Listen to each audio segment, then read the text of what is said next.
Welcome to the Lock Shop with Nielsen and Hustler.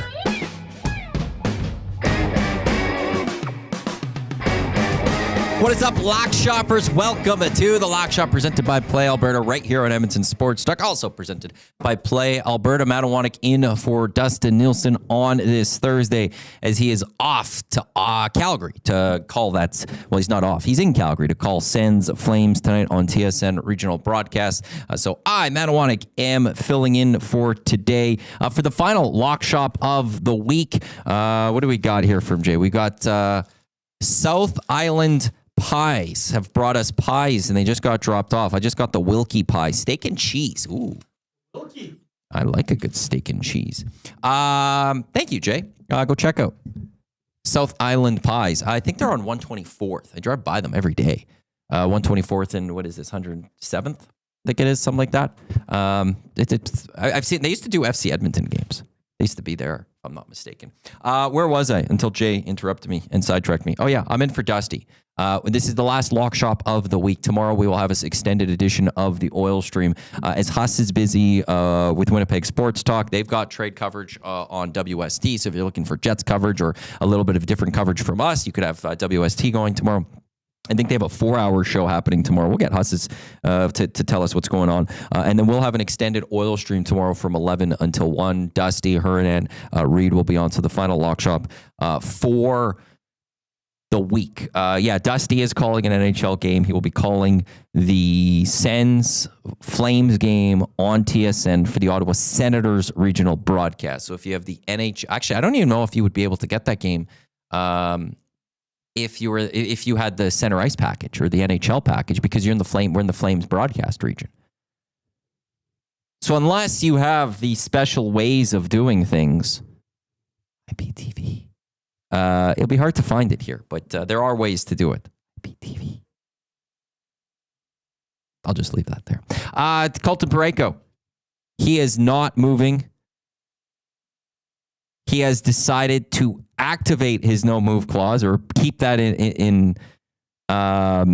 keep that going so that he is not off to Buffalo. What other moves do we have today? The Toronto Maple Leafs, they've sent Nick Roy to the Colorado Avalanche for conditional first as well as a 5th. The condition is it's top 10 protected or something. The Avs aren't falling into that spot, so that's what they're going to get. And the Golden Knights have acquired Nick Dowd from the Washington Capitals in exchange for goalie Jesper Vikman, a 2027 third-round pick and a 2029 second-round pick. So we have a couple moves that are happening currently, or that has happened today in the NHL. The deadline, we are now less than 26 hours away from the deadline, which will be taking place tomorrow, 1 o'clock Mountain Time. So lots to get to there. When Huss comes on, we didn't have him on yesterday for golf talk, so I just quickly want to get his thoughts on what's going on at the Arnold Palmer. We'll talk some NHL and a little bit of curling, I believe. I haven't been updated on what has happened this morning as of yet for curling.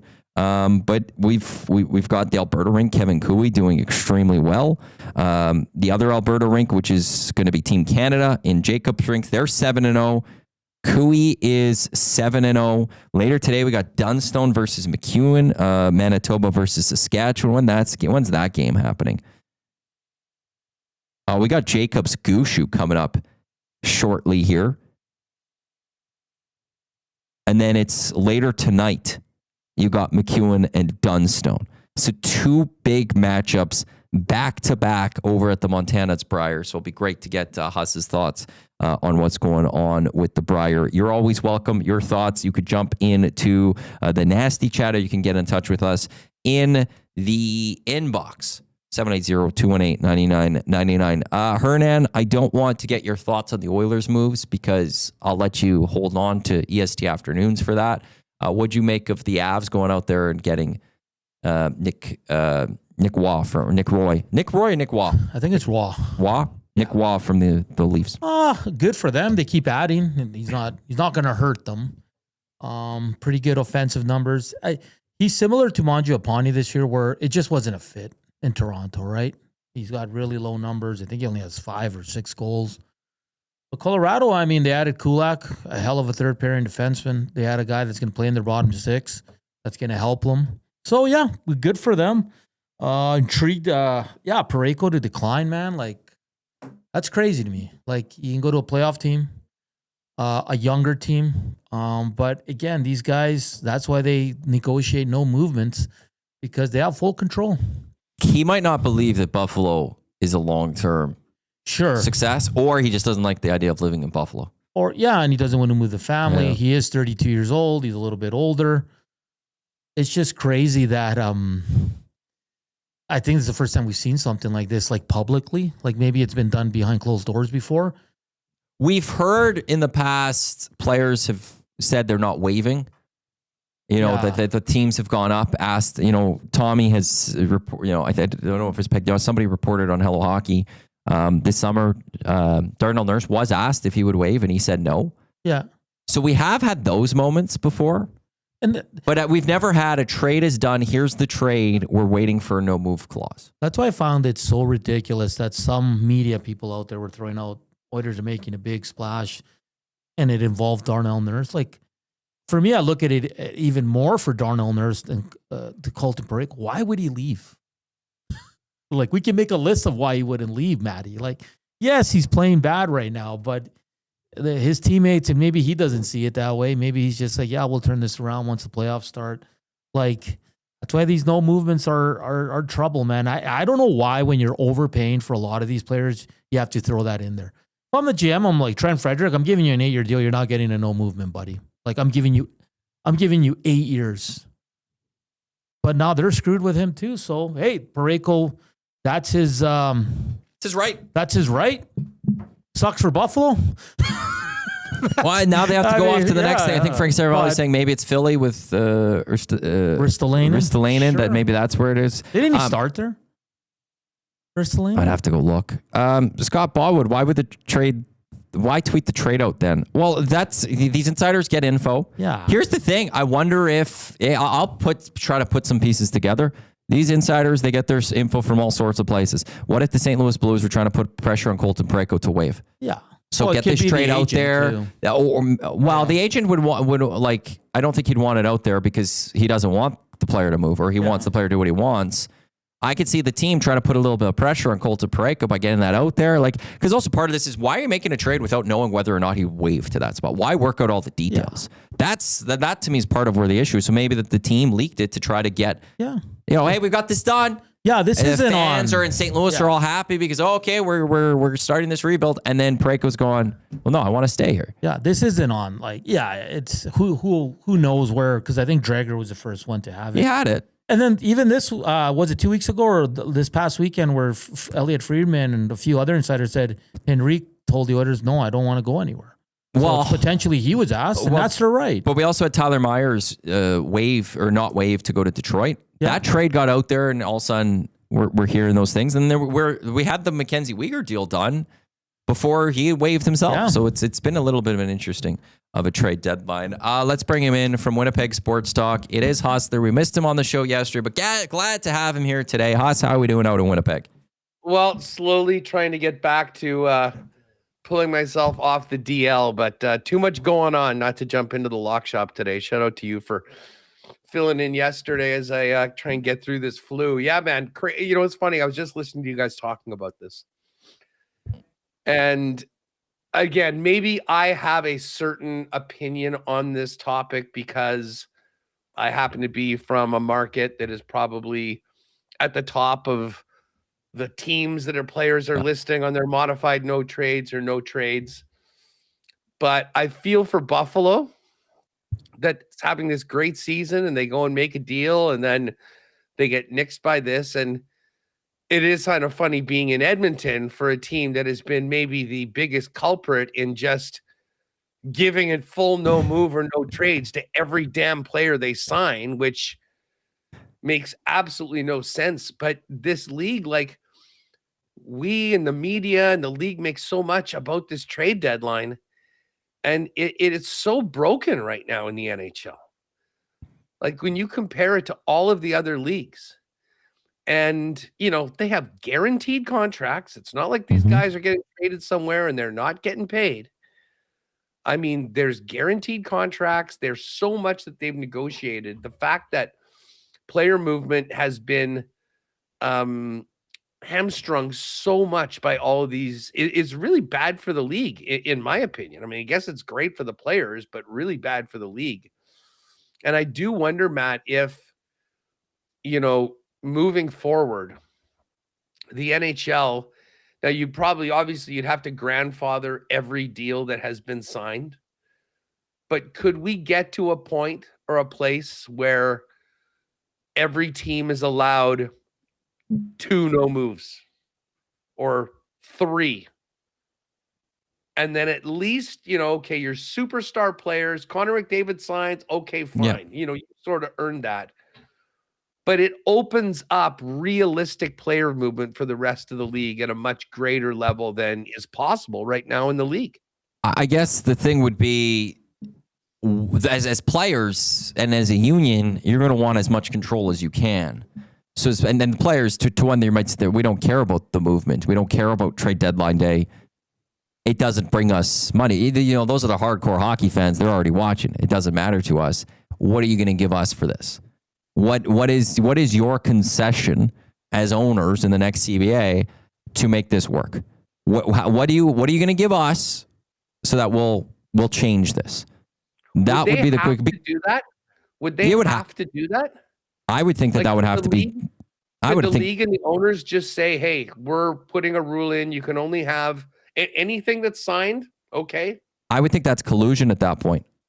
I would think that would have to be like my guess, completely guess would be that would have to be CBA'd, because as players, like that's a contract thing, and if all the owners are just coming together and saying no, we're not going to give those out, I'm like, well, why not?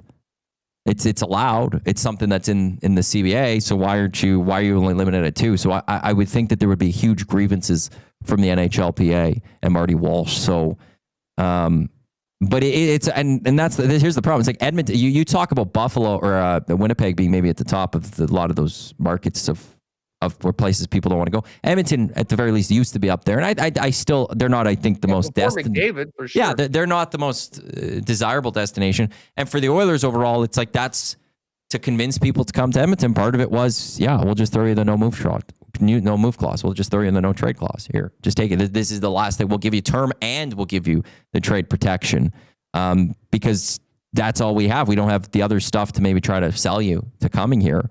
And it's now hurting the Oilers in a big way because they can't maneuver as easily without having to always go to their players and go, hey, do you want to do this? But it's fascinating because in the NBA, like none of the superstars basically have a no move clause or a no trade clause. Any one of those superstars largely could be traded. Now, they, in a way, they could say, I'm not going to go there. Like, trade me there. I'm just not going to show up. I'm not going to play. So, like, we know certain things aren't going to happen. For the most part, like, I think there's only 3 or 4 no trade clauses in the NBA. Oh, I don't know if the NFL has any, really. Yeah, you're right. I don't really think that there are. Like, how did we get to this point? How we got to this point is I stand by this one. Like, I will go back to this one and I will go double check it to make sure I'm factually accurate and I'm not just making something up. But one day, I think it was Pittsburgh, gave Georges Laraque a no trade clause.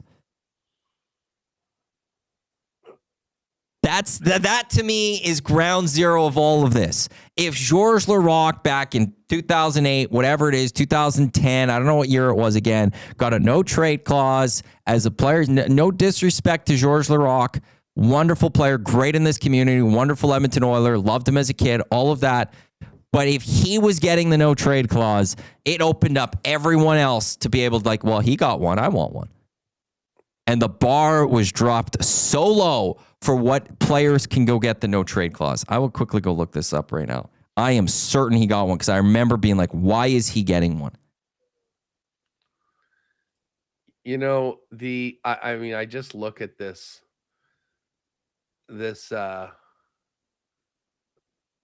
Oiler roster, and I still think back to the freaking Trent Frederick deal last summer, the 8-year extension. Yeah. Just looking, he's got 3 goals and 1 assist, 4 points. He has played better since the break, so there is some optimism, maybe. Okay, well, I was, but yes, and look at Jake Wallman's contract, and he hasn't exactly had a great season this year. It jumps up to 7 next year. How much? I mean, I guess it's like, where is this thing that I saw? It kind of went through the Oilers pieces, like what they've done over the course of the last year. Oh, yeah. What they've traded out and what they've traded in. And I mean, at a certain point, you can only keep doing this for so long.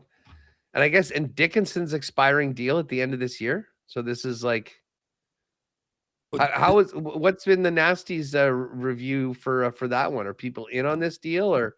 Oh, so George Larocque, by the way, Montreal gave him the no trade clause. That's who it was. He eventually waived to go to Pittsburgh, but the Habs ruined this. Had the wave. Yeah, like a guy to get a no trade clause. 2008, George Larocque. Makes no sense. I think, how would I put the percentage of this? I think there's about 60% of the fan base is happy with the players that are coming in, with Dickinson. I guess Doc just being there as well, and getting Mangiapane off the books, knowing that they now have that money for this summer, and Dickinson could help play, help the PK with Murphy. Both those guys can help fix that PK a little bit. Could that stop a goal a game or something? It was brought up in, one of our listeners, Smitty the Welder, brought up last show in the Hangout that he's gone up against the elite, he's an elite shutdown guy type thing. He goes up against the top players, or he was in Chicago 5v5. So defensively, they find a couple of goals, and the Oilers don't have to win by 5 every night. They could go win by 3 or 4. Does that help this team? So they're optimistic about that. And then there's others that look at the asset management and go, and I'm in this camp more. I went for rentals. I wouldn't have touched a first round pick. I would have rather, if I'm Stan Bowman, I should be a good enough general manager to be able to move Mangiapane, even if that comes in the summer, for a 3rd or a 4th round pick, and I could get that money off my books. And I still have next year throughout the draft, throughout free agency, and next year at trade deadline, where to me, with Connor's cap not going up and all this cap space coming to the Oilers, next year to me is the main window. And I would rather have my 2027 and 2028 first round picks in my holster so that I can use them to fix my roster next year via trade, as those being my assets.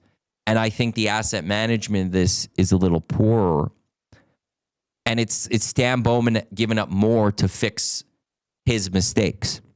So not just fixing the mistakes, but I feel like overpaying a little bit to fix those mistakes that he had, and what ramifications might that have down the line. So I think that's kind of where it is. To me, the big question is, are the Oilers a better team today? Probably. But are they better than Colorado, Minnesota, or Dallas? And it's hard for me to say that these moves put them in the same category as those three. Those three right now are the top 4, 3 of the top 4 teams by points in the NHL. Oh yeah, I know. It's that's welcome to our neighborhood here in the Central. What's your thoughts from the outside? Well, to be honest, I mean, I hated the fact that they had to give up a first round pick, but getting rid of Mangiapane, who obviously didn't fit in, and getting Jason Dickinson, who's got an expiring contract, I thought that was the sort of move that they needed to make. I guess I was just a little surprised at the sticker price. But, I mean, when you put yourself into a corner the way the Oilers sort of have, it wasn't going to be easy to do it. So, I mean, I'll give them credit for figuring out a way to, make a move that should make them better right now, that should make them better for the playoffs. And Dickinson actually, I think, is a guy that could really shine, in a bottom 6 role in the playoffs. And that's really what this team needs. You mentioned Frederick having a better run as of late. I mean, this miserable season will completely be forgotten if he shows up for the playoffs 100% and all of a sudden has an impactful role. But the bottom line is you've only got so many chips to play. And they traded this year's first rounder for Wallman. Now they've done next year's first rounder for Dickinson. I mean, they're really paying, like borrowing from tomorrow to pay for today repeatedly. But realistically, we're talking about 2 more seasons of Connor McDavid, and that is in the bank guaranteed. The second rounders beyond that are gone, but the first rounders are still there. So, you can't screw around with this period right now. And I think, even though I know you said that, hey, next year is probably the real best chance, like those next 2 seasons, this year, especially with the Pacific being as weak as it is, and I think this is an important thing to know. I know. Like, you get through your division, and you don't have to beat all 3 of those teams. I mean, unless you somehow finish 8th, which is a disaster. But that's the thing, is the Oilers are in a spot that they might be finishing there. Well, then that's on them, and your season's toast. Like, and you've given up assets for that you could use next year for possible rentals this year. Now, like it will comes down to, can you re-sign some of these guys? And then that changes things.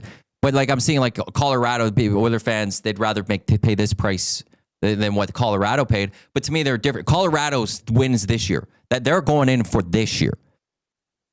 I would rather, if I'm saying I'm taking all my chips and I'm throwing them into the table, there's nothing beyond this. And that's next year for the Oilers to me this year. They've just done the run.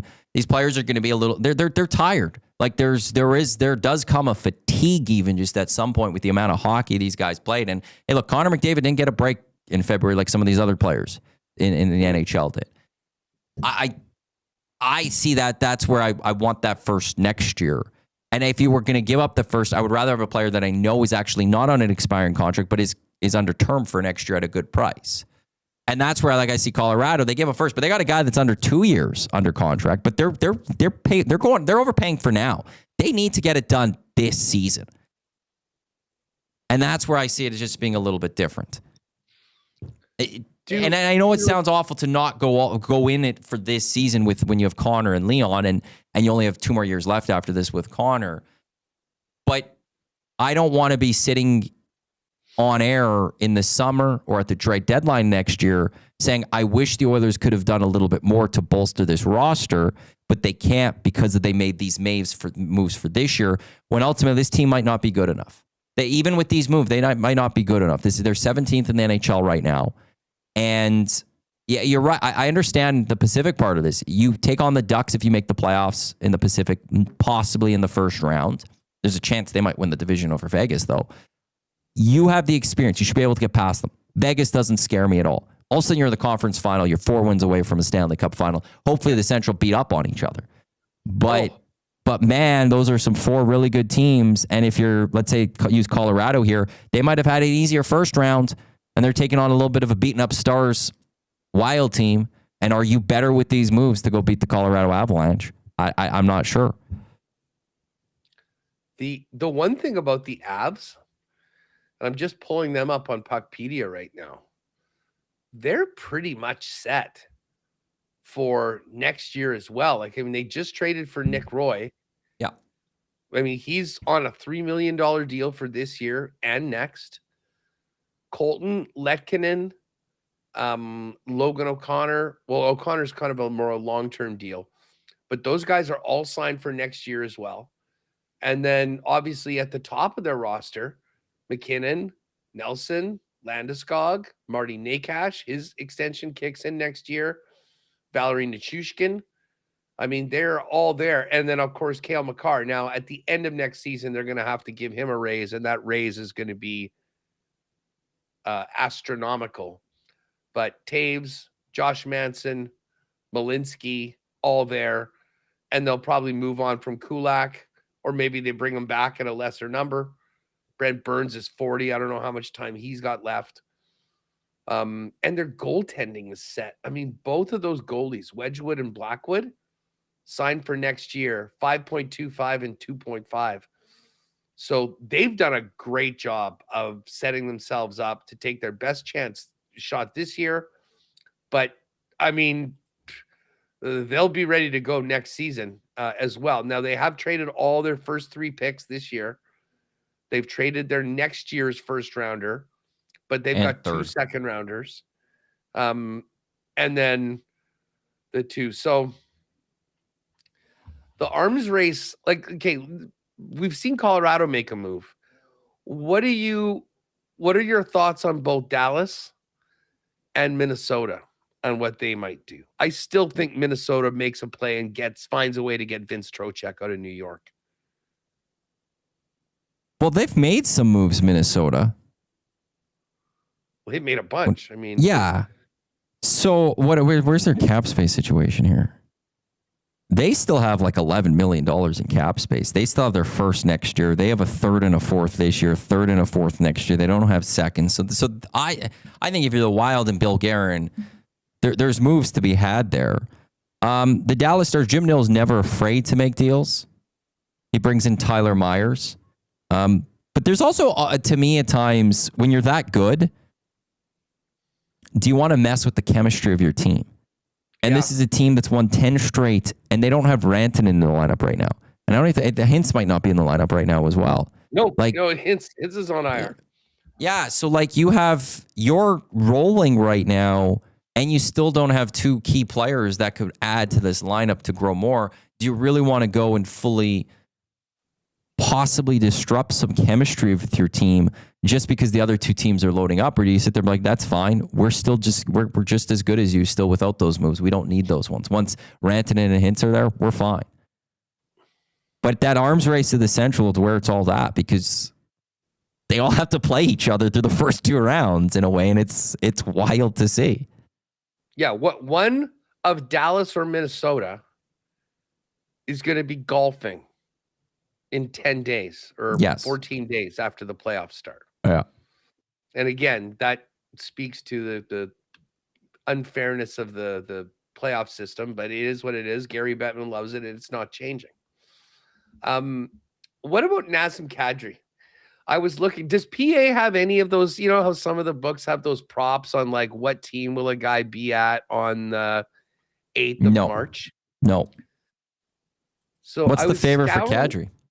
I was scouring around the internet, and let's see what this market is right now. So Kadri, Calgary Flames, what organization will he be with on March 8th? Calgary plus 110. Okay. The Avalanche 5-1. And I think that was originally like plus 450. You know, they've just traded for Nick Roy. Can they make that happen? To me, the most interesting team in this is Detroit. Detroit, like, didn't Dylan Larkin last year take sort of a side swipe at Stevie Y, saying he was sort of disappointed that they didn't do anything in and around the deadline? And I mean, I look at that team and where they're at right now. Andrew Kopp is playing second line center for that team. Andrew Kopp's a good, serviceable player. Don't get me wrong.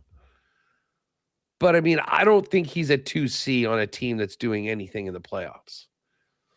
You get Kadri in there and are able to move Kopp and Comfort down. You can move Casper to the wing.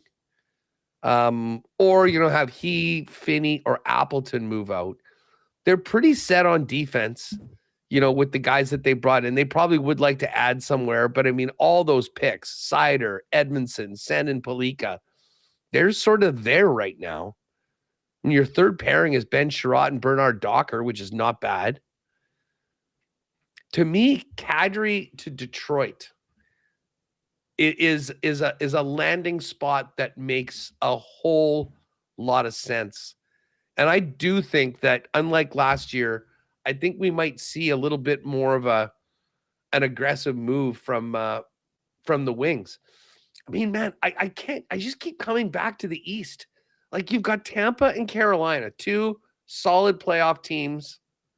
And then everybody else that's in the playoffs right now: Buffalo, Detroit, Pittsburgh, Islanders, Montreal, Boston.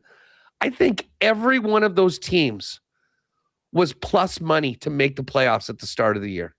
Like, I can never remember a season like this in a conference where and I mean, Florida, was like plus 400 to miss the playoffs. The Leafs like plus 500. I mean, oh my God, just thinking about some of those props that we missed out on at the start of the year would be amazing. New Jersey, the Rangers, Ottawa, the Caps. Washington. You know, Washington is in the mix, but man, they've played 63 games. So this is, I don't know, it's going to be wild. The other thing, and we'll get to this, I guess, when we look at this slate of games tonight, is there is a lot of games tonight. And I would imagine there'll be quite a few guys that are being held out for, quote, trade-related reasons. Well, somebody did say Frank Saravalli. Who threw that in the nasty chat? I missed it there. Frank Saravalli saying that Parayko's okay with the trade, just not the Buffalo, apparently. Oh, Penner's Pancakes. Saravalli says Parayko's open to other destinations, just not to Buffalo. Is Buffalo's in action tonight? Oh, no, I guess not Buffalo. St. Louis is what I'm looking for. St. Louis is not in action tonight. Because they were taking on the Kraken last night. So, well, yeah, you're right, though. There's a few of those players that we're going to see, you know. That's always actually, you want to know something? Credit to the NHL this year. We've been through a couple of years where like there was a number of players like a week out before deadline, as of like the weekend prior, a list of players that were out for trade reasons, and they'd sit for a number of days before those trades happened. And we didn't have too many of those. We had the Leafs yesterday. We had Panarin earlier this year, but not too many, which has kept the competitive balance going in the NHL. We have 8 games in the NHL we need to get to. I do want to get a couple of thoughts on curling a little bit later. Before I get to NHL, we didn't have you on for the Arnie Palmer picks yesterday. How you feeling about this tournament overall, though? Jake Knapp, who Dusty had one of his... he says that's his guy this year. He's going to be riding Jake Knapp all season until he wins. He's going to come on. He's going to be so thrilled that he's won. And we put him in a parlay for a T20. He withdrew before the tournament even started today. So he's out. But how you feeling about Danny Berger, 9 under 63? Oh, that I did not have on my card. I will tell you that much. You got Corey Connors, who's got he's T7, 3 under, shooting a 69 today. He's always done like what I was talking about on the show yesterday. He's always done well when we go to the East Coast swing. He struggles a little bit on the West Coast, then does well in the East Coast, and has had some really good results here at the Arnold Palmer. Who do you like, though, as you know, early part of today, but as we go into the rest of this weekend? Well, going into the tourney, I took, obviously Scotty, I just didn't want to pay the Scheffler tax here. Yeah. He's been so good at it. And with that comes some really good numbers on other guys. Matthew Fitzpatrick, I thought was, just the way that he's played, he hasn't had a great start. He's playing the afternoon. He's 1 over through 6. So that doesn't look great. Fitzpatrick, the other guy that I just think is just, and when his ball striking is dialed in, it is so good, is Morikawa. I'm just looking. He is 2 under through 15, T12. Along with Scheffler right there. I'm not sure. I don't think they're playing together. They're 1 hole off. But he's had a pretty nice start. And then the other guy that I got a piece of that he's sort of I can't really say he's like the Jake Knapp because he's already won twice this year. But Chris Gotterup. To me, Gotterup is right now at a time where he had those 2 wins earlier in the season when some of the other guys weren't playing, but his game is right there when he's on with some of the best in the world. So I really like what Gotterup's doing. I think he just started. Yeah, he's 1 under through 2 holes. Perfect. Okay, so yeah, birdie in the first couple. It's nice. Nice to see Xander at -3. Minwoo, who I love the chef. Harris English is another guy that was a lot. He's been T30, I believe, in every tournament that he's been so far this year. I'm going to pull this up because someone's like, oh, think about guys that have been like what he's done so far. Here are his results. Yeah, T27 at the Amex, 22 at the Farmers, 28th at the Waste Management, 24th at Pebble, 22 at Genesis. So he has been playing well, pretty consistently, but just hasn't really popped. I think of this one as a big boy, like the big boy tournament. If it's going to be Scotty, it's Rory. I like Morikawa. I think Goddard has the potential to do that. But as we've seen before with Arnie's, I mean, these next 2 weeks are huge, right? We go from this into the Players' Championship. Yep. Players might be my favorite. I mean, and I put that right up with all of the majors. So I'd rather watch it than the PGA Championship usually. Yeah. I mean, like, listen, the course is amazing for viewing because it's there at the same place. It's the head of the PGA Tour. They've got the cameras. You can watch every shot. It is, there's a lot of reason to say it should be the fifth major. And I'll tell you what, I've heard a lot of kind of scuttlebutt about that. Now, again, whatever, call it what you want. Is it a major? It's not. It's only the biggest. But if they made a provision to invite like the top 5 live guys, you would have a hard time saying that. I mean, listen, the Masters is the Masters, but that would be the best field in golf, almost guaranteed every year at an iconic course. So I would be here for it, but I am shocked about Daniel Berger. Wow. And he would have been like 150 to 1 or something like that, I'm sure, at the start of it all. I just watched Shane Lowry bogey. He's 2 over after that crushing loss last weekend. Oh my God. So not a good start for him. And I love Lowry. I think Dusty had Lowry, if I'm not mistaken. Like, thank God he was in Mexico and probably didn't watch exactly how that went down. But man, back-to-back doubles. And that was one of those weird ones because we hit ours. Yes. The Højgaard brothers and Brooks. Yep. And you know T20. what's crazy about that one, Matty? You know, we were talking, we said, well, let's not get crazy. This is a huge field. Let's go top 20s for those guys. Rasmus and Brooks had such killer Sundays. They all actually finished top 10. Mm-hmm. Like, if we had that as all 3 top 10s, that would have gone from like whatever, the 8-9 to 1 to like 30. Well, it was 14 to 1. Or 14. Okay. Yeah. It probably would have been more like 40 or 50. Yeah. So anyways, it was a nice the thing we built, Dusty and I yesterday was Knapp. We had Bridgman, and we threw, was it Fleetwood in the top 20? Might have been Fleetwood. And now Knapp's out, so that's going to impact the number there a little bit. But Knapp and Bridgman both were guys this season. When you look at you were talking about, I can't remember which golfer had a bunch of T30s.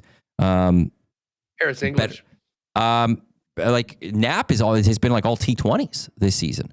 And so has Bridgman has been mostly like in his last little run has been T20. So we like those, but it's too bad Knapp's not out there. I just want quickly, Chi-Town Schmo says Vegas is at it again, Stone on LTIR. Here's the thing. There's no benefit for these players being on LTIR anymore. We have caps in the playoffs now. He's hurt. There's no games being played here. He's outright hurt.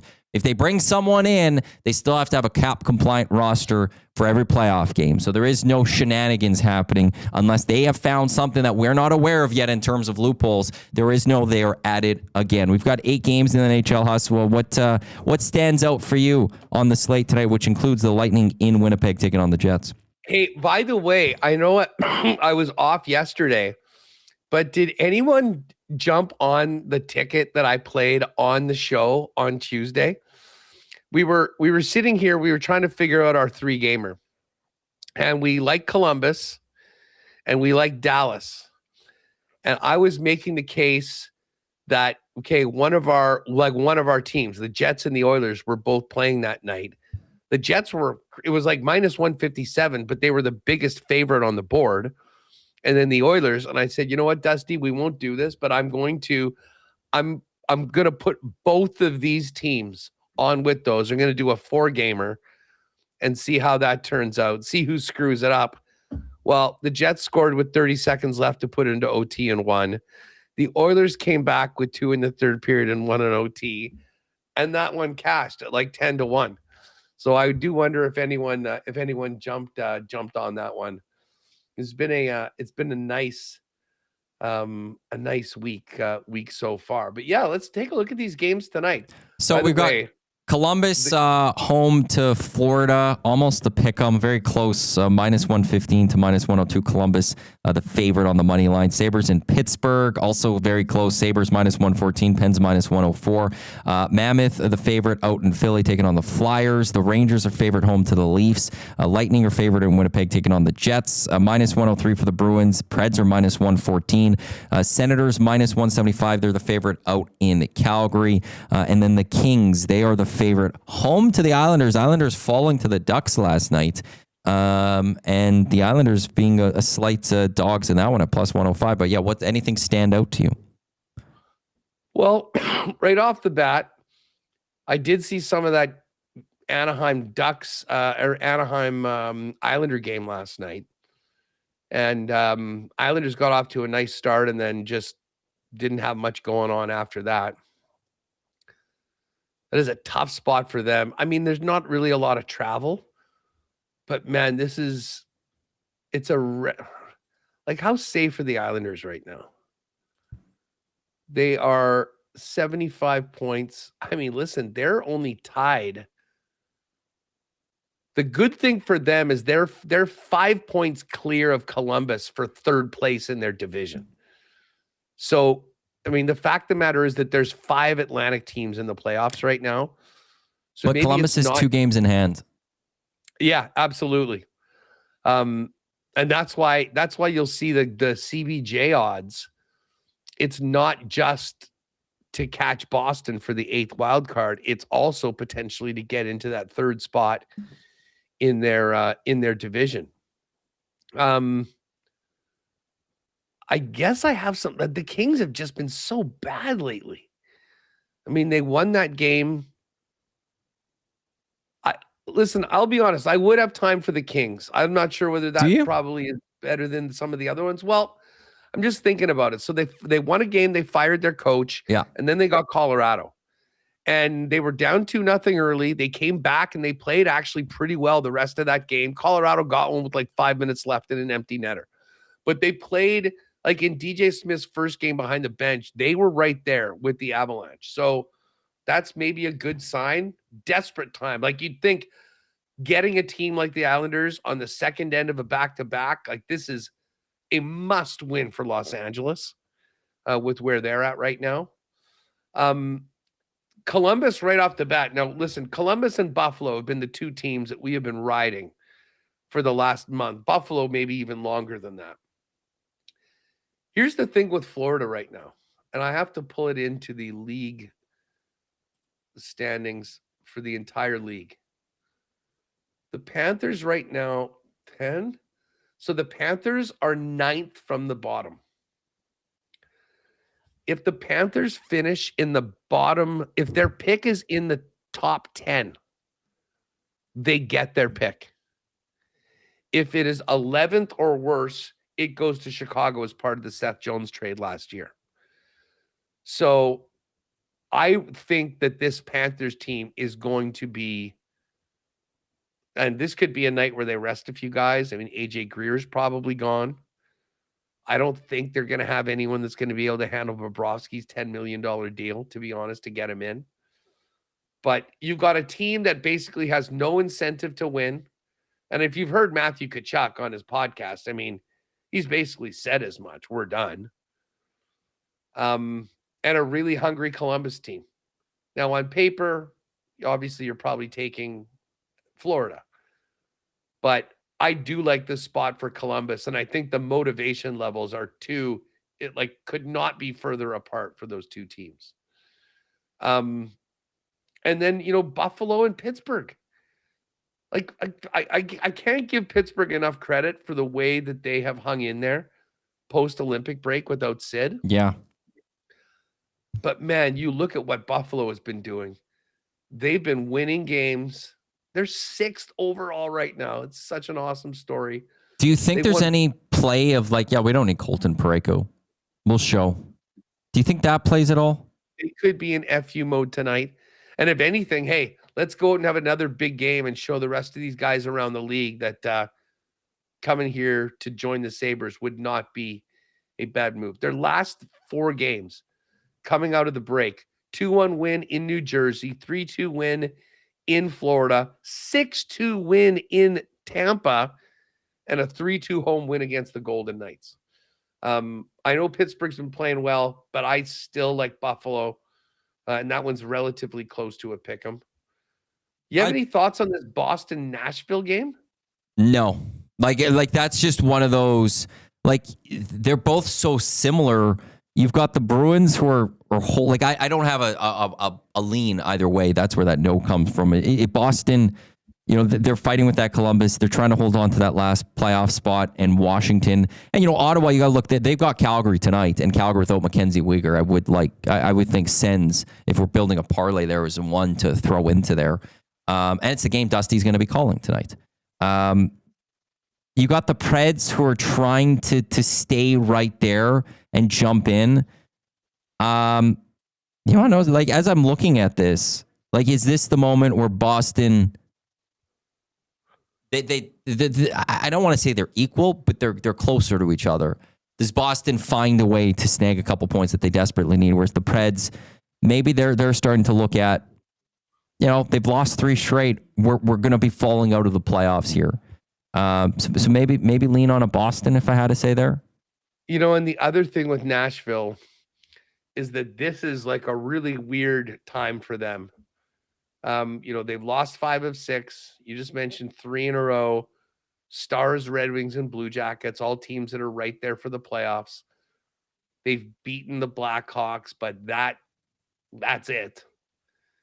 And right now, there's probably some tough conversations being had with the Stamkoses, Marchessault, if they do have any takers when it comes to it.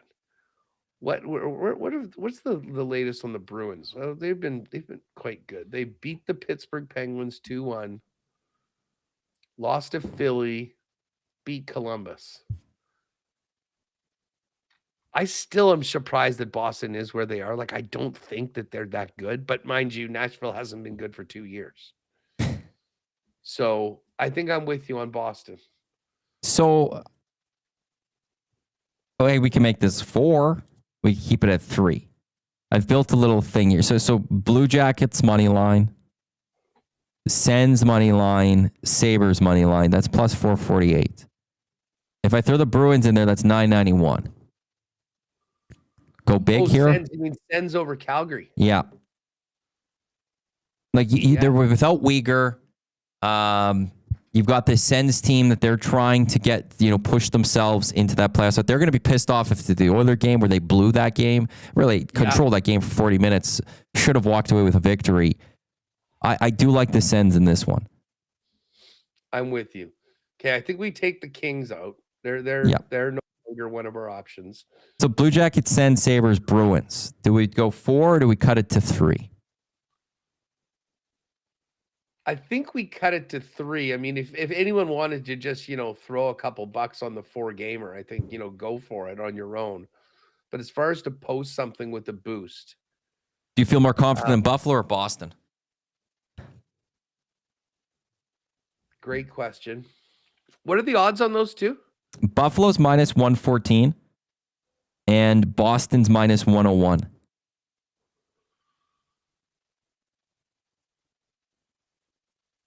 Both teams on the road. Let me just look. ESPN's got a good thing for previous matchups between these teams. Let's see what the last couple of games between these. No, Flyers and Mammoth. That's not the one I wanted. So the Bruins beat the Predators 3-2 back on January 27th in overtime. And then the Sabres, Pens lead the series 2-0. Yeah. You know what? And one of those was in February. Now, again, no Sid right now. But you know what? I'm with you. Let's take the Sabres out of it. Okay. And so that'd be plus 481 before a boost. So probably like plus 495, maybe plus 5 if they're feeling nice. Columbus, Senators, Boston, money line. That'll be the lock shop parlay. And if you wanna put all 4 together, it's right around 10-1. Oh, also, Duck Dad, Predators playing third game in 4 nights as well. Well, one wasn't that afternoon game too, but third game in 4 days. So that helps the Bruins number there a little bit. Bizarre, eh? It was, so we found out it was because of, it's a plan to try to get the European audience, give them a game. And see how that goes, which is an interesting idea. But it was weird. Yeah, you're like, oh, this is this game in Europe or something like that. But naturally, of course, it's not on Sportsnet for us to watch it because, why would you throw something on regular television for all of us to watch, especially coming to the Olympics when we all enjoyed watching hockey in the middle of the day. Curling coming up. We've got this afternoon. Well, we've got it's Cooey and Jacobs and Gushu, both undefeated rinks. And later tonight, Dunstone versus McEwen. We've got a couple big games coming up in the Brier. Have you been following along this week? Oh yeah, big time. And yeah, the Gushu Jacobs, which is on right now, looks like Gushu is up 1-0. Hell of a matchup. And Mike McEwen needs this game because he lost to Braden Calvert. I'm just going to pull up the standings here. Shout out curlingzone.com. Great site if you're ever looking to get the lay of the land on these things. So Cooey has been the story of he was not even, he was like 30-1 or something to win this thing. Yeah, he like last year, he was awful at this. No one was seeing this. He was not in the mix. So, Cooey, Dunstone, it was basically Dunstone and McEwen were the locks to make it. And then who would be the next one through? Well, it's going to be Dunstone. It's going to be Cooey right now. But McEwen finishes up against Dunstone. So if he loses, he goes to 5-3. Calvert can win to get to 5-3, and Calvert beat Mike McEwen. So this is a huge game for Magic Mike. I'm sort of partial to Dunstone. I've got him to get to the final in this event, but I also had a little future on Calvert to make it. So I will be definitely pulling for Dunstone right now. And in the other side, what an awesome story. If Gushu could catch a little magic at home, on the rock, sold out. By the way, I've never been to Newfoundland, Matt. I think we've talked about this before. I want to get out to the Maritimes. It's the one area I haven't been. I was really kicking myself for not, what a great time this would have been. Brier on the rock, everything sold out. Gushu's last stand. I think it's going to be a really, really fun weekend at the Brier. But all eyes right now on Jacobs and Gushu going at it, which will determine first place in that pool. What's coming up on not just WST today, but what do you got planned for tomorrow with trade deadline? Yeah, well, tomorrow, like you guys, such a big day every year. A little bit of a different mood around being such sellers when, I don't know, not hearing a lot of interest in some of the potential sellies. But we'll be going live at 11 a.m. Winnipeg time and taking it right through till 3 with the 2 p.m. deadline here. So myself, Remus, Connor, a bunch of our regulars from the Winnipeg media and other guests will be popping by.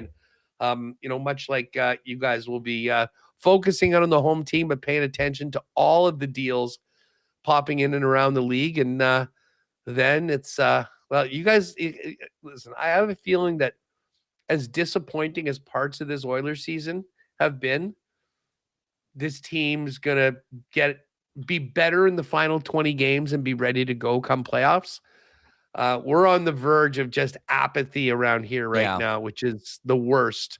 And people just can't wait to get to that end of the season and the 16th of April. But big day and tons of pressure on Cheveldayoff. He's feeling some heat right now, unlike anything. What's happened with this team in 12 months is sort of shocking. And they gave up quite a bit last year to try to take that push. It didn't work out.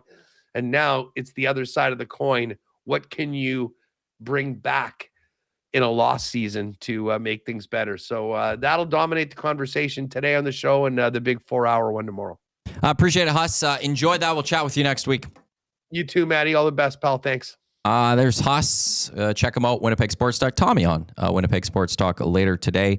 But yeah, tomorrow, between us, WST, we've got you fully covered for the trade deadline. So for all those with multiple monitors, have both going. It will be great. I've sent the Lock Shop parlay over to the boys at Play Alberta, so they will have that. Thank you to everyone for tuning into the Lock Shop presented by Play Alberta right here in Edmonton Sports Talk. Coming up next, it is two guys and a goalie, Jay Mill, Joaquin Gage, but more importantly, Matt Casson is on the show today. It's his final two guys and a goalie appearance before, he's got pre and post tomorrow, and then he moves on to bigger and better. And honestly, thank you to everything that Matt Casson has provided us for all these years. We greatly appreciate it. It's going to be sad, but we're also very excited for what's coming up for him. But it's the last two guys in a goalie episode featuring Matt Casson. That's coming up next here on Edmonton Sports Talk, your clear choice for Edmonton Sports. On behalf of Huss, I'm Matt. Thanks for tuning into the Lock Shop. Check out Play Alberta EST Specials. It's completely populated. Enjoy the rest of your day. Enjoy two guys in goalie coming up next. Don't go anywhere.